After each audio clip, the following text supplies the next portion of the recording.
آج ہم خدا کے کلام میں اسی بات کو سیکھیں گے کہ اس بدن میں، جلالی بدن میں کیا تبدیلیاں ہیں اور ہمارے بدن کیا ہوں گے۔ تو پہلی بات ہے کہ خدا کا کلام ہمیں بتاتا ہے کہ ایک بیج کی طرح، ایک بیج جو ہوتا ہے جب وہ بویا جاتا ہے تو وہ بیج جو ہے وہ باہر نہیں آتا ہے، بلکہ ایک پودا باہر آتا ہے۔ اس کی صورت جو ہے وہ اس سے ڈیفرنٹ ہوتی ہے، اس سے فرق ہوتی ہے جو کچھ بویا جاتا ہے، لیکن اس بیج کی ساری خصوصیات جو ہیں وہ اس پودے کے اندر ہوتی ہیں۔ اگر آپ نے گیہوں کا دانہ جو ہے لگایا ہے تو اس کے اندر سے جوار یا باجرہ نہیں آئے گا، کیا آئے گا؟ اس کا مطلب ہے کہ جو کچھ آپ نے بویا ہے بھلے اس کی ایگزیکٹ شکل تو نہیں ہوگی، لیکن اس کا کنٹینیوٹی ہے، اس کی وہی اس کے اندر خصوصیات ہیں جو اس بیج کے اندر تھی۔ اور آخر میں وہ پھل کیا لے کر آتا ہے؟ گیہوں لے کر آئے گا۔ اس کا مطلب ہے کہ اس کے درمیان میں کئی تبدیلی تو ہے، لیکن اس کا جو ست ہے، اس کا جو کور ہے اس کی، وہ وہی ہے۔ گیہوں بویا جائے گا تو گیہوں ہی اٹھے گا، لیکن اس کے بیچ میں کوئی تبدیلی ہے جو دیکھنے میں ڈیفرنٹ نظر آتی ہے۔ اب ہمیں خدا کے کلام میں یہ بات بتائی گئی ہے کہ تو جو کچھ بوتا ہے وہ اگتا ہے، اور پھر آگے جا کر لکھا ہے خواہ گیہوں کا خواہ کسی اور چیز کا، مگر خدا نے جیسا ارادہ کر لیا ویسا ہی اس کو جسم دیتا ہے، اور ہر ایک بیج کو اس کا خاص لباس۔ ہر بیج جو ہے اس کو خاص قسم کا جو ہے وہ لباس دیا گیا ہے۔ ایک آم جو ہے اس کا بیج کہاں پہ ہے؟ اس کی گٹلی کے اندر، اس کے اوپر کیا ہے؟ اس کا لباس اور طرح کا ہے۔ گیہوں کے لباس کے اوپر اس کا لباس اور طرح کا، اس کے اوپر چھلکا جو ہے۔ مالٹے کا بیج کہاں پہ ہے؟ اس کے اندر ہے، لیکن اس کا لباس اور ہے۔ اس کا جیسا خدا نے چاہا اس کو اس نے اس کا بدن دے دیا۔ اس کا بیج کے اوپر ایک بدن ہے، ہر بیج کے اندر ایک۔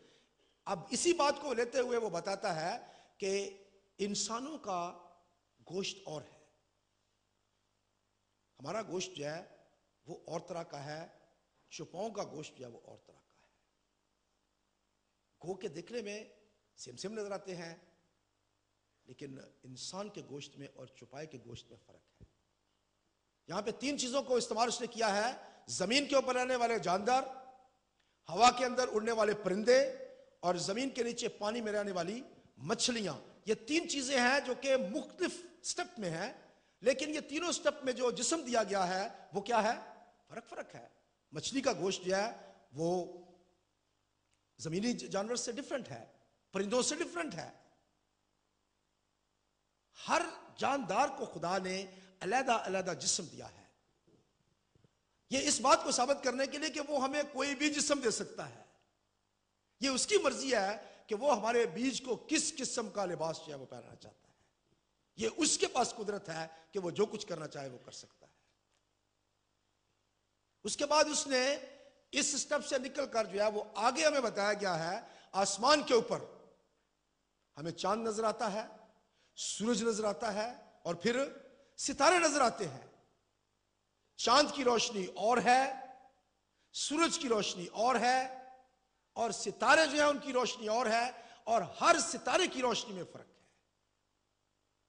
اب وہ اس بات کو ایمانداروں کی زندگی میں جو لے کر آتا ہے کہ ایماندار جو ہے جب وہ جی اٹھیں گے تو ان کو خدا ایک خاص جسم جو ہے وہ دینا چاہتا ہے۔ یہ اس کی مرضی ہے کہ کون سا جسم دینا چاہتا ہے، اور اس کے بعد ان کے بدن جو ہیں، یاد رکھیں کہ خدا نے جب آدم اور حوا کو بنایا تھا اس نے ان کو مکمل طور پر ہر ایک چیز ان کو دی تھی۔ ان کے پاس صحت تھی، ان کے پاس زندگی تھی، ہر چیز تھی ان کے پاس، اور ان کے گرد خدا کا جلال جو ہے وہ ہر وقت رہتا تھا۔ ان کے بدن جو ہے وہ روشنی کی مانند جو ہے وہ چمکتے تھے، ان کو لباس کی ضرورت نہیں تھی، اور وہ جلال کی شکل میں تھے۔ خدا کے کلام میں لکھا ہوا جب خدا نے ہر چیز کو بنا لیا، انسان کو بنایا، تو اس نے کہا کہ سب کچھ اچھا ہے۔ خدا نے کوئی بھی چیز جو ہے وہ خراب نہیں بنائی تھی، اس نے کہا کہ سب کچھ اچھا ہے۔ اس سے پہلے اگر آپ دیکھیں کہ یہ پیدائش کی کتاب اس کے پہلے باب کی 30 آیت میں غالباً لکھا ہوا ہے یا 31 آیت میں ہے کہ جب خدا پڑھے جی پہلے باب کی 30 آیت. اور زمین کے کل جانوروں کے لیے اور ہوا کے کل پرندوں کے لیے اور ان سب کے لیے جو زمین پر رینگنے والے ہیں ہاں جی جن میں زندگی کا دم ہے کل ہری بوٹیاں کھانے کو دیتا ہوں. ہاں جی اور ایسا ہی ہوا اور خدا نے سب پر جو اس نے بنایا تھا نظر کی اور دیکھا کہ بہت اچھا ہے. اور شام ہوئی اور صبح ہوئی سو چھٹا دن ہوا. پریز گاڈ. خدا نے دیکھا ہر جو کچھ بھی بنایا چیزیں بنائی ہیں ان سب کو کی طرف دیکھا اور کہا کہ اچھا ہے. خدا نے کوئی بھی چیز جو ہے وہ انکمپلیٹ نہیں بنائی تھی. ہر چیز اس نے اس سے پہلے اس نے پرندے بنائے ہیں جاندار بنائے ہیں مچھلیاں بنائی ہیں ہر چیز اس نے بنائی. لیکن انسان کے گناہ کرنے کی وجہ سے یہ تمام چیزیں جو ہیں ان کے اوپر بھی چینج آ گیا. تمام جتنی بھی مخلوقات تھی خدا نے بنائی وہ سب کی سب جو ہے وہ انسان کے گناہ کی وجہ سے جو ہے وہ قابو میں آ گئی.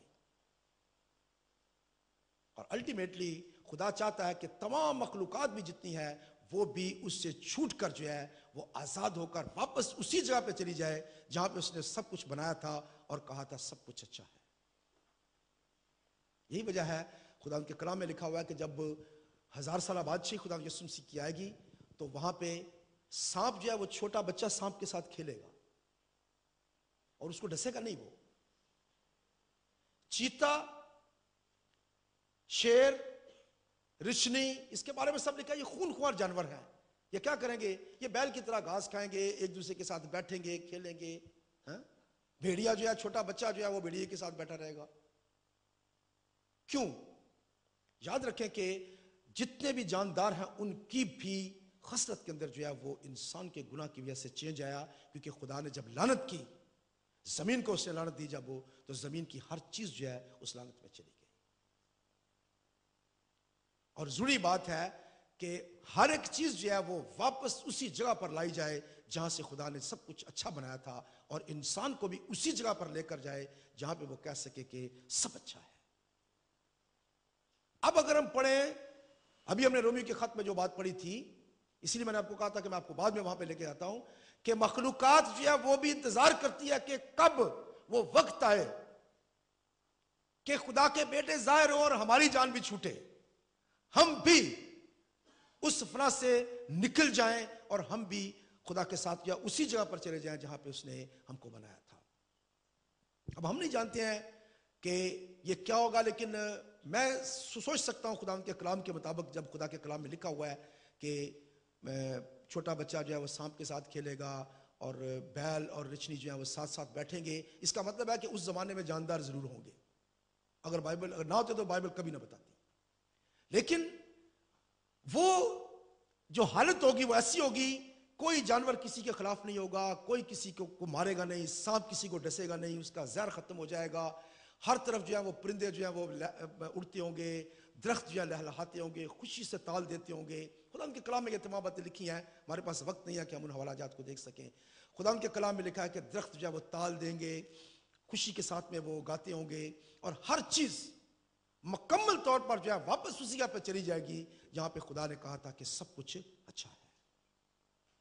ہم اس وقت جو ہے ہم ایک ایسی حالت میں ہوں گے کہ نہ تو ہمیں کوئی بھوک لگے گی نہ ہمیں پیاس لگے گی نہ وہاں پہ رونا ہوگا نہ وہاں پہ آنسو ہوں گے وہاں پہ کچھ نہیں ہوگا بلکہ ہم ایک ایسی حالت میں ہوں گے جہاں پہ مکمل طور پر ہم اسی جگہ پہ ہوں گے جہاں پہ خدا نے ہمیں بنایا تھا. انسان کے گناہ کی وجہ سے اس کا جلال جو ہے وہ بھی چلا گیا. اب وہ جلال جو ہے خداوند چاہتا ہے کہ ہم کو واپس دے لیکن یہاں پہ ہمیں خدا کے کلام میں پہلا کرنتھیوں اس کے 15 باب میں بتایا گیا ہے کہ ستارے کے جلال میں فرق ہے. ہمارے بدن جو ہے وہ جب جلالی بن جائیں گے تو ہمارے روشن بدن ہوں گے اور ہر ایک شخص کی جو ہے اس کے جو کام اس نے کیے ہیں اس کے مطابق جو ہے اس کا جلال ہوگا. ستارے کے جلال میں فرق ہے اور ہم اسی طرح سے جو ہے وہ مختلف ستاروں کی مانند ہوں گے. اگر آپ دیکھیں میرے ساتھ میں دانیل نبی کی کتاب میں دانیل اور اس کے آخری باب میں 12واں باب ہے اس کا، اور اس کی 2 آیت سے پڑھیں گے جی، 2 اور 3 آیت پڑھ لیں جی۔ اور جو خاک میں سو رہے ہیں ہاں ان جی، میں سے بتیرے جاگ اٹھیں گے، ہاں جی، بعض حیات ابدی کے لیے اور بعض رسوائی اور ذلت ابدی کے لیے، ہاں جی، اور اہل دانش نور فلک کی مانند چمکیں ہاں گے، جی، نور فلک کی مانند چمکیں گے، اور جن کی کوشش سے بتیرے صادق ہو گئے ہاں جی، ستاروں کی مانند عبدالآباد تک